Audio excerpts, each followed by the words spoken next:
শাক দিয়ে যে মাছ ঢাকা যায় না সেটাই আজকে প্রমাণ হয়ে গেল। রাতে খাওয়ার জন্য আমি রান্না করছিলাম মাছের চচ্চড়ি, আর সেজন্য এখানে আলু ঝুরি করে কেটে নিয়েছি, সঙ্গে পেঁয়াজ, কাঁচামরিচ আর সরিষার তেল, লবণ, হলুদ দিয়ে এটাকে আমি সুন্দর করে মাখিয়ে নিচ্ছি। সরিষার তেল দিয়ে যে আমি সবসময় রান্না করি তা কিন্তু না, আসলে আজকে আমার সয়াবিন তেল শেষ, তাই সরিষার তেল দিয়ে রান্না করছি। তো এখানে কিন্তু আমার যে কড়াইটাই রান্না করছি এটাও কিন্তু একটা নতুন কড়াই, দেখতেই পাচ্ছেন চকচক করছে। আর নতুন হাঁড়িতে রান্না করতে তো আমার ভীষণ ভালো লাগে, এই জিনিসগুলোর প্রতি আমার ভীষণ দুর্বলতা।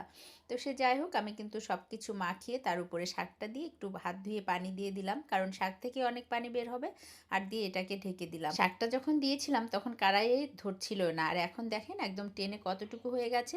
রান্নার মাঝপথে আপনাদেরকে দেখিয়েছিলাম, আর এখন রান্নাটা একদম শেষের দিকে। এই যে দেখেন শাকটা কমে গিয়ে কিন্তু মাছ ঠিকই বের হয়ে গেছে।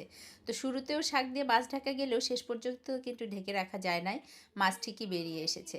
তো রান্না কমপ্লিট, আর গরম গরম ভাত আর তরকারি নিয়ে আমরা কিন্তু খেতে বসে গেছি। তো এই প্লেটটা আমি আমার ছেলের জন্য সাজিয়েছিলাম, সঙ্গে আমার জন্যও নিয়ে নিয়েছি আর একটা প্লেট। তো এখানে গরম ভাত, গরম তরকারি নিয়ে আমরা মা ছেলে বসে গেছি। আসলে গরম খাবার আমরা ভীষণ পছন্দ করি, বিশেষ করে আমি। রান্নাটা অনেক সহজ আর ঝটপট হয়ে যায়। আপনাদের কাছে কেমন লাগলো আমার এই রান্নাটা অবশ্যই কিন্তু আমাকে কমেন্ট করে জানাবেন। ভালো থাকবেন সবাই।